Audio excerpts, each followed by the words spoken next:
1 बजे तक मोदी जी अजय राय से बहुत पीछे चल रहे थे और 1:30 बजे के बाद पता नहीं अचानक क्या हुआ कि मोदी जी आगे निकल गए। मैंने वोट चोर कहना संविधान का खिलाफ है और वोट चोरी करना संविधान का क्या मुताबिक है। चोटी चोर कहने वाले, चारा चोर कहने वाले, तुम्हारा पप्पा को अगर वोट चोर बोल रहा है तो बुरा क्यों लग रहा भाई? गद्दी छोड़नी पड़ेगी तो छोड़ेंगे नहीं क्या भाई? साबित करा राहुल गांधी ने ठोस सबूत के साथ। हम कह ही नहीं सकते राहुल गांधी गलत है। नरेंद्र मोदी ने 1 महीना होने कहा अभी तक जवाब ही नहीं दिया। तो जवाब नहीं, आप एक और वो ट्रेंड निकाल देंगे कि भाई कुत्तों को उठाओ, जो झोपड़पट्टी निकालो इनकी। मेयर का चुनाव हुआ था चंडीगढ़ के अंदर, भारतीय जनता पार्टी का मेयर चोरी से जिताने की कोशिश की जा रही थी। इलेक्शन कमीशन का प्रेजाइडिंग ऑफिसर था वो अनिल मसीह। नेहरू जी के बराबर का एक काम तो करो। नेहरू जी बनने के लिए अभी मोदी जी को है ना 7 जन्म लेने पड़ेंगे, जब नेहरू बनोगे राष्ट्रपति नहीं। भाई आप इस चीज से अंदाजा लगा सकते हो कि वोट चोरी करने के बाद भी बीजेपी 400 पार नहीं कर पाई। अब आप अंदाजा लगा लो क्या सरकार है। हमें जवाब चाहिए। क्या कहेंगे? वोट चोर गद्दी चोर विपक्ष जो है लगातार ये ट्रेंड चला रहा है, लेकिन साफ तौर पे सत्ता पार्टी कह रही है कि ये तमाम आरोप जो है बेबुनियाद। देखिए आरोप है तो वो एविडेंस कहाँ से बरामद हो रहे हैं आप बताइए ना। इस देश के अंदर पहली बार हम अपने दौर में सुन रहे हैं कि वोट चोर भी इलेक्शन कमीशन हो सकता है, जबकि इलेक्शन कमीशन को ये अधिकार नहीं कि वोट चोरी करे, वोटों को फर्जी तरीके से ऐड करे और जो लीगल वोट है उनको डिलीट करे। ये अधिकार किसने दिया? ये बाबा साहब का संविधान तो अलाउ नहीं करता, डॉक्टर BR अम्बेडकर का संविधान तो ये अलाउ नहीं करता। आपको किसने दिया अधिकार? ये आप अगर काम कर रहे हैं गलत तरीके से, इलेक्शन कमीशन ये इस प्रकार की वारदात को अंजाम दे रहा है तो ये बहुत ही ज्यादा निंदनीय है। ये देश के अंदर देश की 142 करोड़ जनता को समझना चाहिए।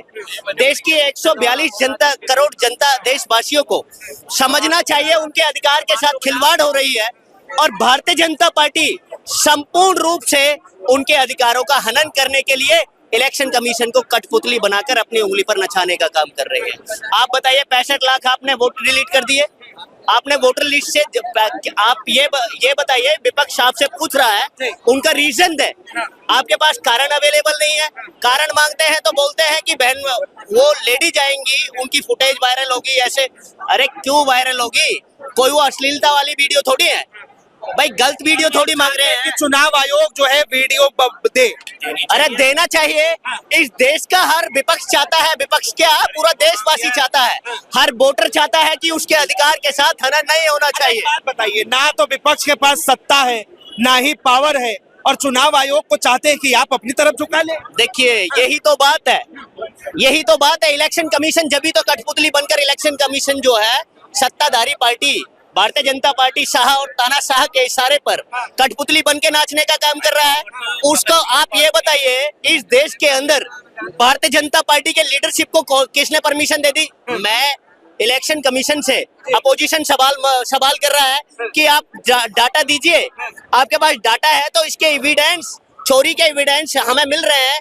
और अगर आप सच्चे हैं, अच्छे हैं, इलेक्शन कमीशन को बोल रहा है विपक्ष का हर लीडर बोल रहा है, अखिलेश यादव बोल रहे हैं, संजय सिंह जी बोल रहे हैं, अपोजिशन LOP बोल रहे हैं, पूरे देश के अंदर विपक्ष के लीडर बोल रहे हैं।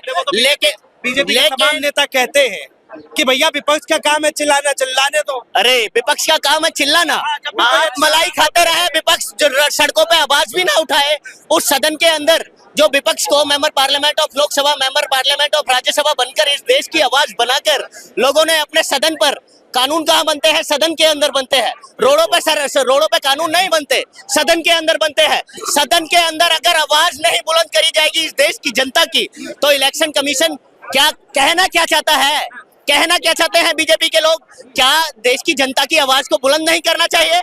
अगर संजय सिंह, LOP, कोई भी अपोजिशन ऑफ लीडर, जितने भी अपोजिशन पार्टी के लीडर हैं, चाहे वो TMC हो, चाहे आम आदमी पार्टी हो, चाहे कांग्रेस पार्टी हो, चाहे अपोजिशन समाजवादी पार्टी, कोई भी लीडर हो, अगर वो आवाज उठाने की बात कर रहे हैं, आपकी चोरी को खुलासा कर रहे हैं, तो इसमें क्या आपत्ति है? आप अगर चोर नहीं है तो उसके एविडेंस दीजिए ना। आपके पास एविडेंस नहीं है, चोरी जाहिर हो गई। आपने देखा था ना, मेयर का चुनाव हुआ था चंडीगढ़ के अंदर, भारतीय जनता पार्टी का मेयर चोरी से जिताने की कोशिश की जा रही थी। इलेक्शन कमीशन का प्रेजाइडिंग ऑफिसर था वो अनिल मसीह।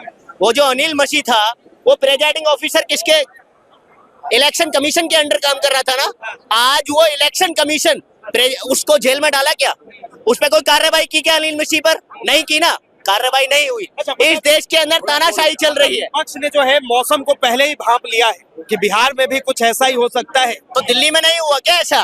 दिल्ली में आप ये बताएं, आपके चैनल के माध्यम से मैं दिल्ली वासी क्या पूरे देशवासियों को एक संदेश देना चाहता हूँ, खास तौर से बिहार की जनता को संदेश देना चाहता हूँ। बिहार की जनता को सड़कों पर आना चाहिए। उनके आने वाली पुश्तों के वोटों को डिलीट करने का काम भारतीय जनता पार्टी के इशारे पर इलेक्शन कमीशन कर रहा है, और ये नहीं होगा, ये नहीं होना चाहिए। क्योंकि इस देश के अंदर अगर हमें बाबा साहब के संविधान ने अधिकार दिया, तो वो अधिकार दिया केवल एक वोट डालने का। सारे अधिकार इनके पास है, भर्ती करने का अधिकार इनके पास है, उस भर्ती करने का अधिकार है जो आज तक भारतीय जनता पार्टी 2 करोड़ रोजगार की बात करती थी। आज वो 2 करोड़ क्या, 2 करोड़ रोजगार की बात, रोजगार के नाम पर पेपर लीक होने के लिए भारतीय जनता पार्टी के शासन काल में 70 पेपर लीक हुए। ये छोटी मोटी बात नहीं है। मुद्दे से भटकाने की राजनीति भारतीय जनता पार्टी इस देश के अंदर करती है। जब पूछते हैं उनसे, देश के अंदर बीजेपी के लीडर से, प्रधानमंत्री मोदी जी से, इस देश का युवा, नौजवान युवा अपने रोजगार की मांग करता है, तो उसको बदले में क्या मिलता है? लाठियां मिलती है, रोडों पर खदेड़ा जाता है। इस देश की महिला बहन बेटियां जो वो सुरक्षित नहीं है। मैं हरियाणा की धरा से आता हूँ। हरियाणा के अंदर नायब सैनी जी मुख्यमंत्री है, और वहाँ मुख्यमंत्री की ऑब्जर्वेशन में वहाँ का प्रशासन काम कर रहा है। हरियाणा कोई केंद्र शासित प्रदेश नहीं है। देखिए, वोट चोरी खो किसके राज में रही है? भारतीय जनता पार्टी के शासन काल में हो रही है। रेप हो रहे हैं भारतीय जनता पार्टी के शासन काल में हो रहे हैं। सवाल आपसे कि क्या वोट चोरी जो है सिर्फ जहाँ जहाँ बीजेपी है वही हो रही है, या फिर कांग्रेस जहाँ है वहाँ भी? कुछ ना कुछ तो दाल में काला है, कुछ ना कुछ तो दाल में काला है। अब सही बताओ, कर्नाटक में भी वोट चोरी का इल्जाम लगा है, मतलब फर्जी वोट है वहाँ। और तुम्हारे कई मंत्रियों ने, इनको नहीं कहा है, अनुराग ठाकुर ने भी कहा है कि फर्जी वोट है। जब सत्ताधारी पार्टी कबूल कर रही है कि वो फर्जी वोट हैं, तो है। अभी बिहार में 65 लाख वोट हटा दिए गए, मर गए, गिर गए, या क्या कहा उन्होंने। और जब पूछा गया तो बोला हम नाम नहीं बताएंगे। चुनाव आयोग कह रहा है कि भैया जो लोग 2-2 वोटर आईडी कार्ड बनवाए उनको साफ तो करना पड़ेगा ना। है? कैसे बन गए यार? वोटर आईडी कार्ड या आधार कार्ड लोग वोट दे रहे हैं। मैंने वीडियो देखी कि एक नहीं 250-250 लोग एक ही घर से वोट दे रहे हैं। Name zero, address zero, age zero. इस चीज का ट्रेंड चला पूरी सोशल मीडिया पे, लेकिन गवर्नमेंट ने क्या मुद्दा निकाला? इन मासूम कुत्तों को, इनको ये उठाओ, ये मुद्दा पूरा घुमा दिया। घूमेगा नहीं। हम चाहते नरेंद्र मोदी इस चीज का जवाब दे। भाई ये बोलते कि एक घर से कितना बच्चा पैदा कर दिया, वोटिंग पे आ रहे हैं, age zero, name zero. Narendra Modi जवाब किसको दे? भाई जनता को दे, चुनाव आयोग को? जनता को, चुनाव को, राहुल गांधी को, सबको जवाब देना पड़ेगा। ये ट्रेंड चल रहा है इस वक्त। तो क्या सवाल क्या है, क्या जवाब का? कि भाई गलती मानो, वोट किया तो गद्दी छोड़ो, गद्दी छोड़नी पड़ेगी। तो छोड़ेंगे नहीं क्या भाई? साबित करा राहुल गांधी ने ठोस सबूत के साथ। हम कह ही नहीं सकते राहुल गांधी गलत है। इसने पेपर दिखा दिए, नरेंद्र मोदी ने कांग्रेस के पेपर दिखा दे वोट चोरी का, हम मान जाएंगे यहाँ पे कांग्रेस भी चोर है। साबित थोड़ी हो ऐसा। उन्होंने मुद्दा घुमाने के लिए कुत्तों को बीच में रख दिया। मासूम कुत्तों ने क्या बिगाड़ा है? यहाँ पे कोई कुत्ता किसी को काट रहा है? किसने काटा है? जो बोलने वाला उसको जेल में उठा के डाल देंगे। अभी टीचरों पे कितना अत्याचार के उसको मारने लग गए। मुद्दा घुमा दिया पूरा। भाई माफी मांगनी पड़ेगी आके। एक ही घर से 250, भाई 250 वोट कहाँ से आ रहे हैं? 250 बच्चे कौन डाल रहे इतने? और बिना नाम के बच्चे डाल रहे हैं, कुछ नाम ही नहीं है 250 लोगों का। बीजेपी के कई नेता है वो सवाल उठा रहे हैं कि अगर वोट की चोरी हुई तो जिन राज्यों में कांग्रेस की सरकार है वहाँ कांग्रेस की कैसे बन गई, इंडिया अलायंस की सरकार कैसे? तो भैया कांग्रेस की कैसे बन गई? आप जैसे राहुल गांधी ने पेपर के बिना पूरा सबूत दिखाया, तुम कांग्रेस के दिखा दो। है तो कांग्रेस के सबूत दिखा दो, मान जाएंगे वहाँ पे कांग्रेस ने चोरी की है। सबूत दिखाओ ना। बीजेपी का तो पूरा सबूत है, पूरा पेपर है। नरेंद्र मोदी ने एक महीना होने कहा, अभी तक जवाब ही नहीं दिया। कुछ जवाब नहीं। आप एक और वो ट्रेंड निकाल देंगे कि भाई कुत्तों को उठाओ, जो झोपड़पट्टी निकालो इनकी, जिनके मकान पे स्टे पेपर है। तो भैया सवाल पूछ लिया, कह रहे कि भाई प्रधानमंत्री से अगर मुझे जवाब मांगना हो तो मैं इस सवाल पूछूंगा। आपके पास कोई सवाल नहीं? देखिए, हमारा तो सवाल यही है, इस देश के अंदर जनता सवाल पूछ रही है प्रधानमंत्री मोदी से, और वो जवाब देने से परे हटते हैं, परे नजर आते हैं। पहलगांव के मुद्दे पर देश के अंदर संसद चल रही थी, और प्रधानमंत्री मोदी उसकी जवाबदेही करने के लिए सदन के अंदर उपस्थित नहीं हुए थे ना। ये कितना बड़ा मुद्दा है? अब ये कितना सेंसिटिव मुद्दा है।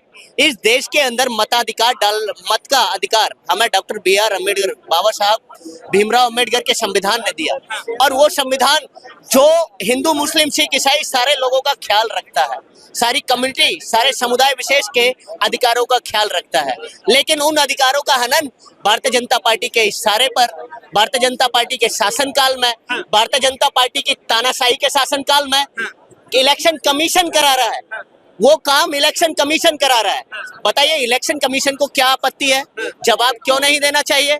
प्रधानमंत्री मोदी जी और उनका लीडरशिप क्यों उनके बचाव में आता है इलेक्शन? जवाब तो पूछते हैं अपोजिशन के लीडर इलेक्शन कमीशन से, लेकिन उनका जवाब की रिप्लाई कौन देता है? भारतीय जनता पार्टी के डिबेटर्स। वो जो भारतीय जनता पार्टी का मंत्रिमंडल वो उनके बचाव में आता है। कितनी बड़ी शर्मनाक बात है। क्वेश्चन मेरा आपसे है, आपको रिप्लाई देना चाहिए ना, आपको देना चाहिए, ये स्वाभाविक है, स्वाभाविक है ना।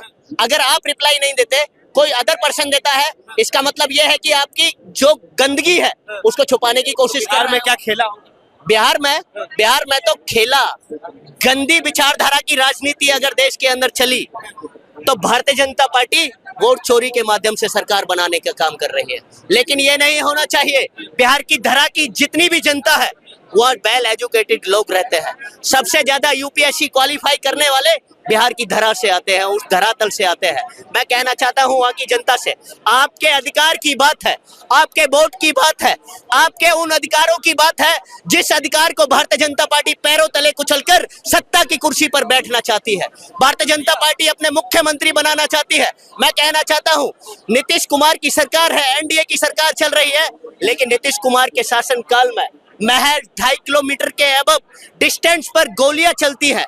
बिहार पुलिस का मुख्यालय होता है, वहाँ सरेआम अस्पतालों में गोलियां चलती है। सत्ता नहीं चाहिए, सत्ता नहीं चाहिए। देखिए बिहार चुनाव होने वाला है, SIR का मुद्दा चल गया, उसके बाद जो है वोट चोरी गद्दी छोड़ लगातार बिहार में कैंपेनिंग चल रहा है। लग रहा है ये मुद्दा हिट होगा, फ्लॉप होगा?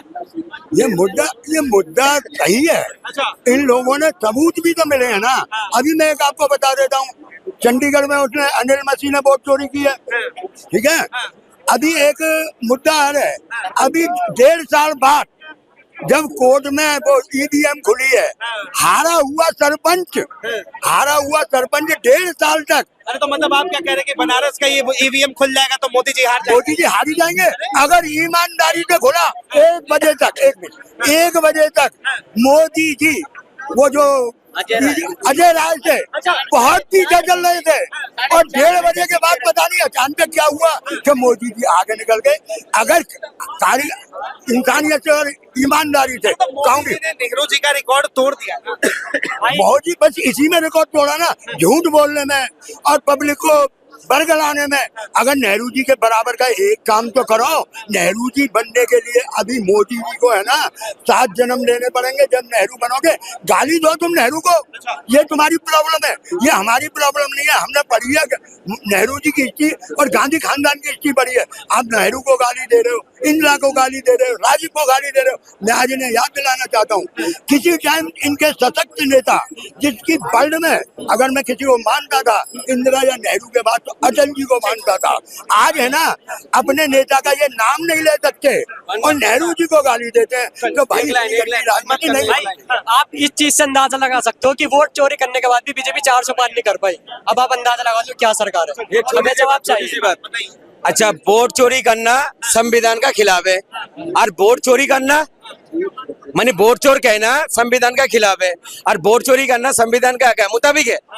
ये सवाल किससे पूछ रहे हैं? टोटी चोर कहने वाले, चारा चोर कहने वाले, तुम्हारा पप्पा को अगर वोट चोर बोल रहा है तो बुरा क्यों लग रहा भाई? चलिए बहुत बहुत धन्यवाद तमाम जानकारी के लिए। तो ये आम जनता की राय है। बहरहाल राहुल गांधी जिस तरीके से बिहार में कैंपेनिंग कर रहे हैं, वोट चोर गद्दी छोड़, इसे लेकर आपकी क्या राय है? अपनी राय जरूर दें। फिलहाल के लिए इतना ही। ऐसे तमाम खबरों के लिए देखते रहे DS4 न्यूज़।